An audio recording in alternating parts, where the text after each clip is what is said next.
Human embryology, मानव का भ्रूणीय विकास। इसके अंतर्गत हम लोग अध्ययन करेंगे capacitation of sperms, fertilization, placenta formation, germinal layers and parturition. Biology classes with Chhotelal, please like, share and subscribe my channel. Fertilization in human, मनुष्य में निषेचन क्रिया। अंडोत्सर्ग में स्त्री के किसी अंडाशय की परिपक्व पुटिका के फट जाने से एक द्वितीयक अंडक कोशिका सेकेंडरी ओसाइट मुक्त होकर गर्भाशयी नाल अर्थात फैलोपियन ट्यूब में चली जाती है।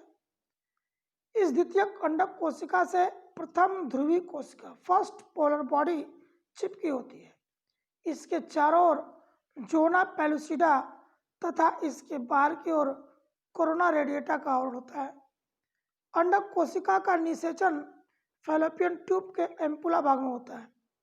मैथुन के बाद पुरुष के शुक्राणु स्त्री की योनि व गर्भाशय से होते हुए गर्भाशयी नाल में शीघ्र ही पहुंच जाते हैं, लेकिन इन्हें निषेचन योग्य होने के लिए इनमें कुछ परिवर्तन भी होते हैं। इसे ही शुक्राणुओं का कैपेसिटेशन कहते हैं। कैपेसिटेशन ऑफ स्पर्म्स, निषेचन योग्य शुक्राणुओं को परिवर्तित होने में लगभग 7 घंटे का समय लगता है। शुक्राणुओं के एक्रोसोम पर से ग्लाइकोप्रोटीन स्तर तथा कोशिका कला की कुछ प्रोटीन्स हट जाती है और सैकड़ों सामर्थ्यधारी कैपेसिटेशन शुक्राणु कोरोना रेडिएटा को भेद कर पारभासीय स्तर अर्थात जोना पेलुसिडा तक पहुंचकर चिपक जाते हैं। शुक्राणुओं के एक्रोसोम से एक्रोसिन नामक एंजाइम्स मुक्त होकर जोना पेलुसिडा स्तर का अपघटन कर देता है, अतः शुक्राणु ओवम सेल की कोशिका कला तक पहुंच जाते हैं। किसी शुक्राणु का इस कला से संपर्क होता है, अंडक कोशिका से कुछ एंजाइम्स मुक्त होकर जोना पेलुसिडा को अन्य शुक्राणुओं के लिए अभेद बना देता है, अर्थात अन्य शुक्राणुओं को फिर अंदर नहीं जाने देता है। कुछ प्रोटीन्स की क्रिया के कारण अंडक कोशिका की कला के संपर्क में आने वाला पहला शुक्राणु कला से चिपक कर अंडक कोशिका में घुस जाता है।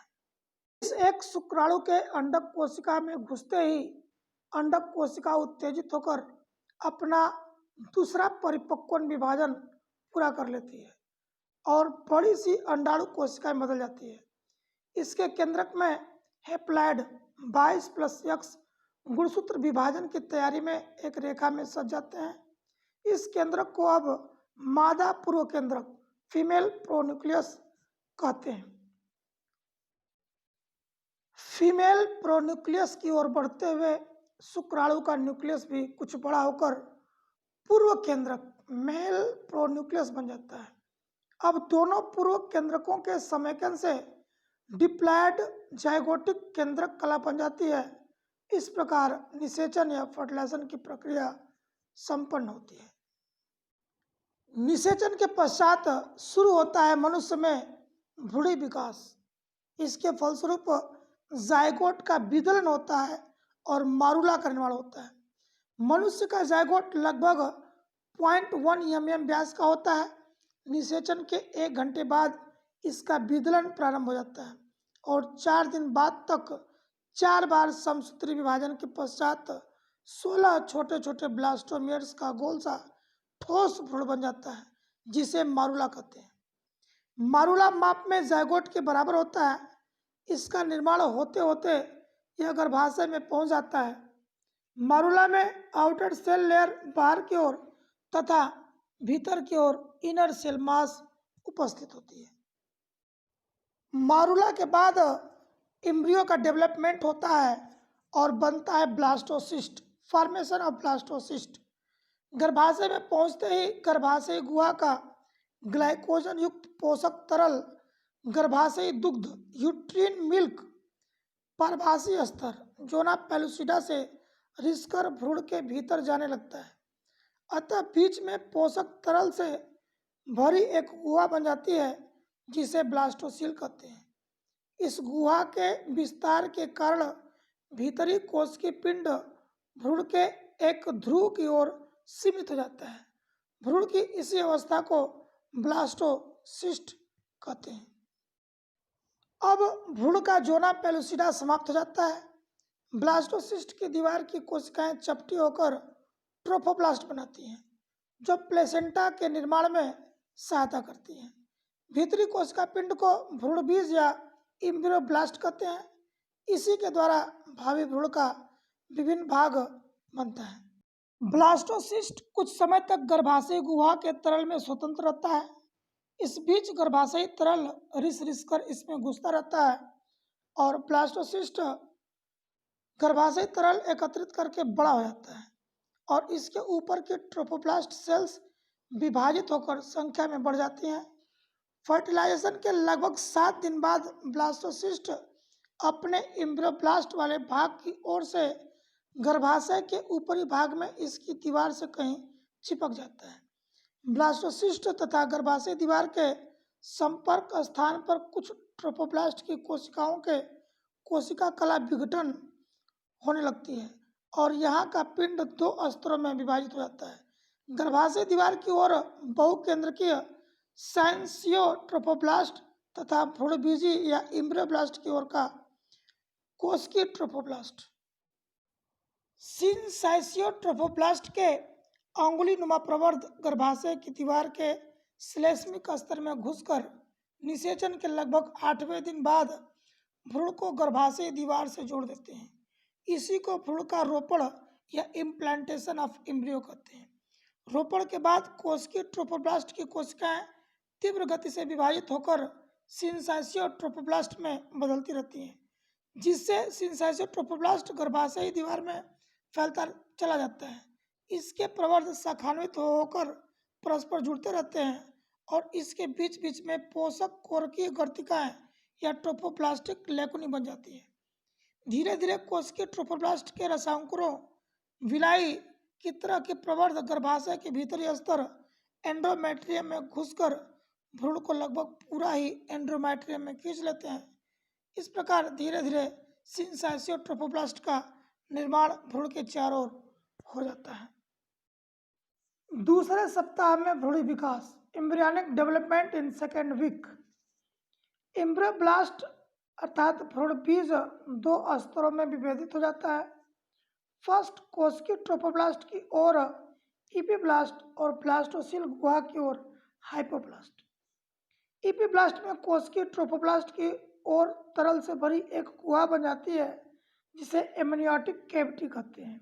इस गुहा की कोशिकाएं चपटी होकर एमनियोटिक मेम्ब्रेन बनाती हैं। एपीब्लास्ट का शेष भाग जो हाइपोब्लास्ट के संपर्क में होता है स्तंभिक कोशिकाओं का इकहरा स्तर बनाता है, जो हाइपोब्लास्ट से मिलकर जननिक बिंब जर्मिनल डिस्क का रूप ले लेता है। हाइपोब्लास्ट भी डिस्क में घनाकार कोशिकाओं का एक कोशिकीय स्तर बना लेता है। अब हाइपोब्लास्ट की कोशिकाएं संख्या में बढ़कर ट्रोफोब्लास्ट स्तर के नीचे पूरी ब्लास्टोसिल गुहा के चारों ओर फैल जाती हैं। इस स्तर को वायसुलोमिक कला या एक्सोसिलोमिक मेम्ब्रेन तथा इससे घिरी ब्लास्टोसिल गुहा को अब प्राथमिक पीत कोश या प्रिमिटिव याक सैक कहते हैं।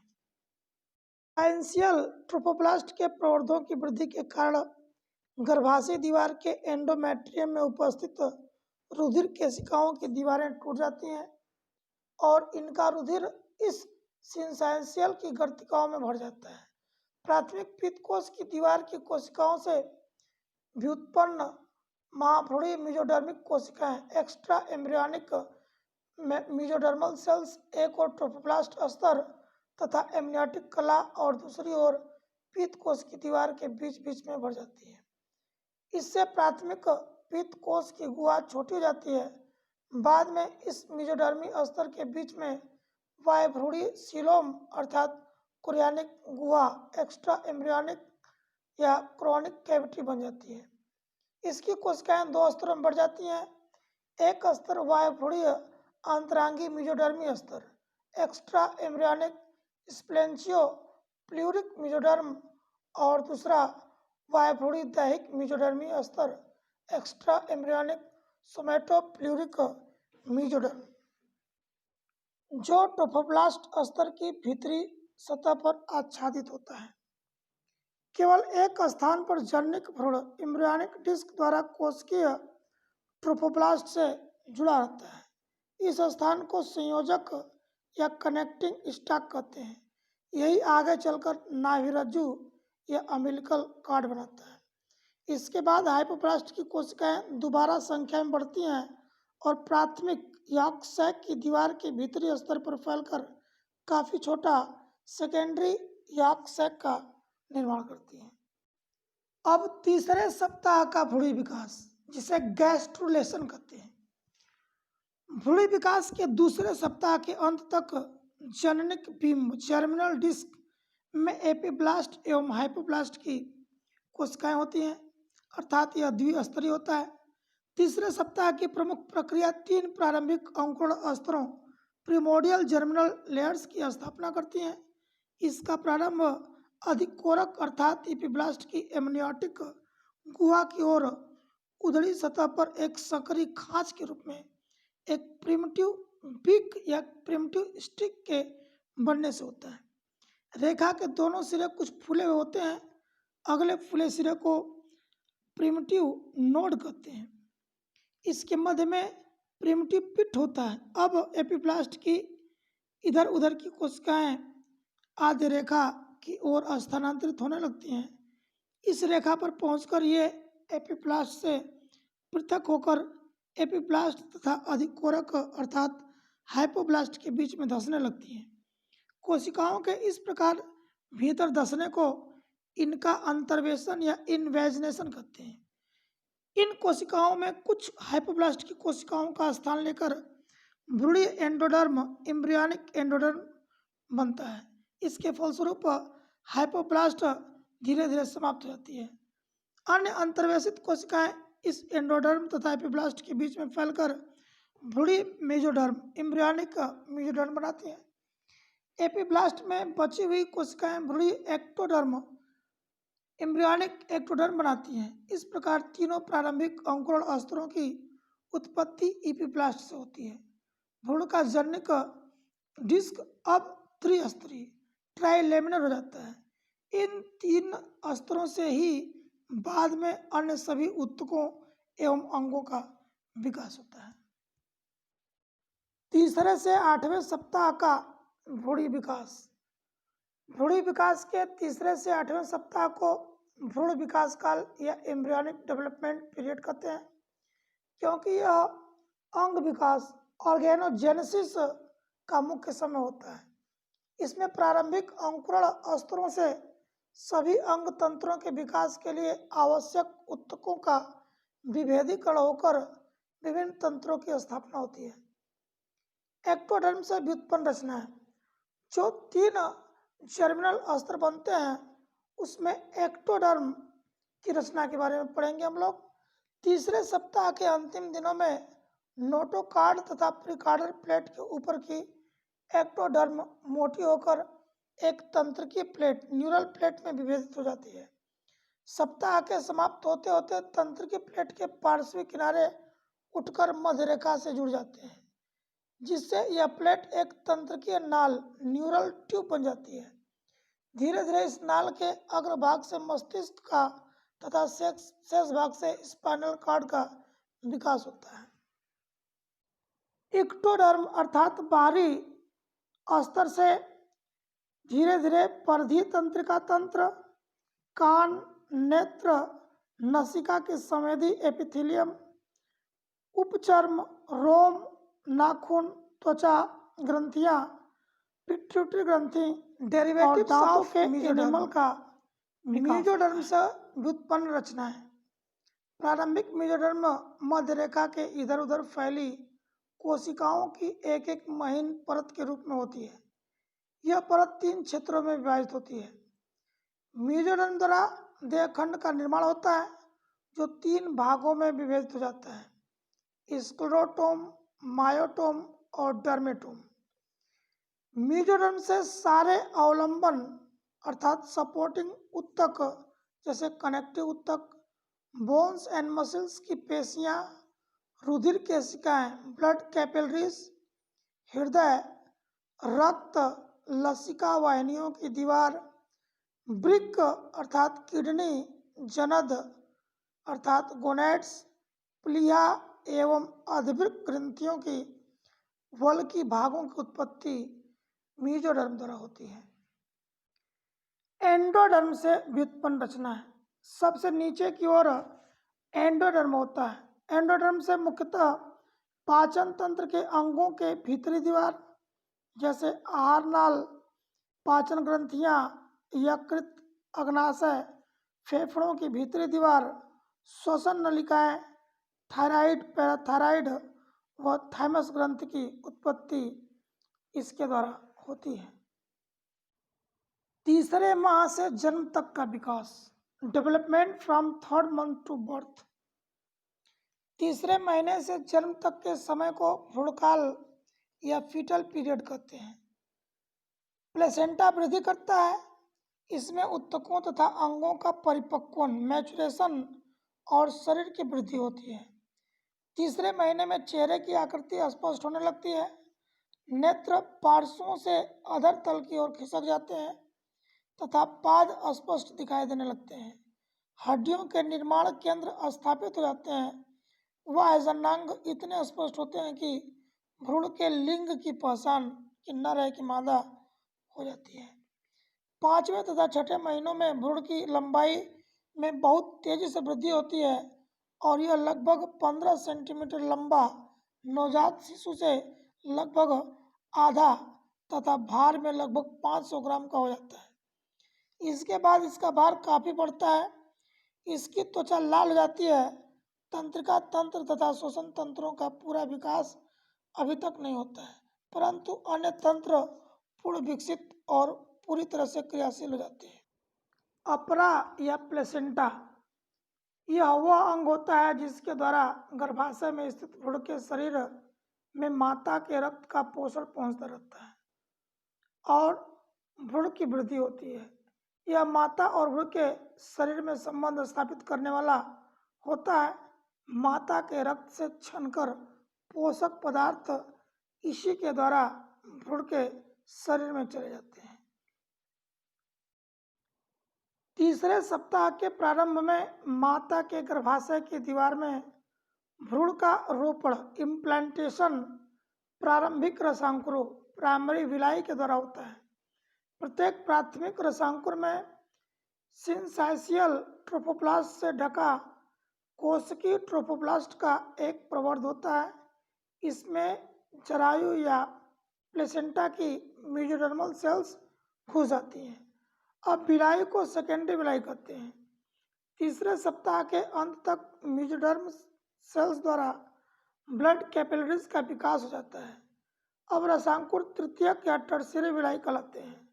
संयोजक वृंत तथा प्लेसेंटा में ब्लड कैपिलरीज बन जाती है जो भ्रूण के परिसंचरण तंत्र से संबंध स्थापित कर लेती है।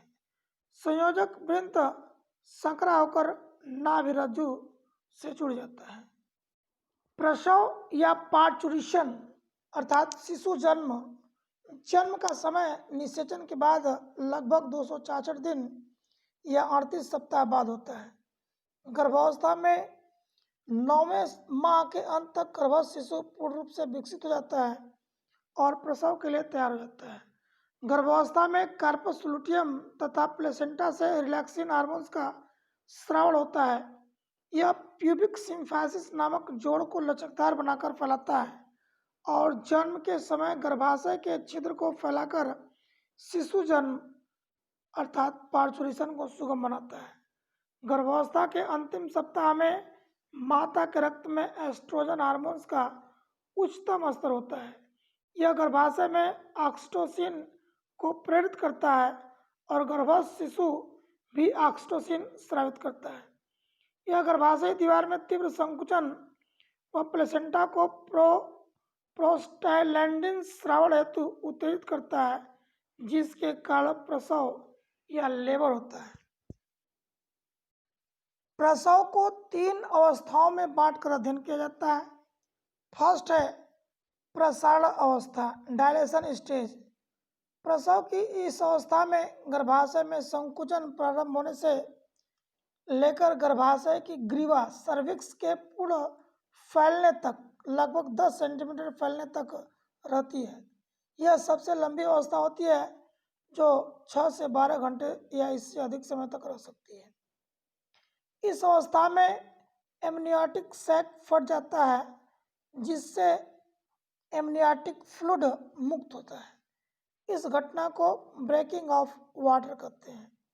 सेकेंड अवस्था होती है बहिष्करण अवस्था, एक्सप्लोजन स्टेज। यह अवस्था गर्भाशय की ग्रीवा के पूर्ण फैलने से प्रारंभ होकर शिशु के बाहर आने तक रहती है। इस अवस्था में 2 से 3 मिनट के अंतराल पर लगभग 1 मिनट के लिए गर्भाशयी संकुचन यूट्रिन कंट्रैक्शन होता है।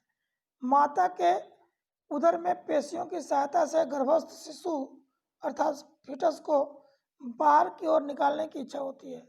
लगभग 20 मिनट से 1 घंटे में शिशु गर्भाशय व योनि से बाहर खिसक आता है।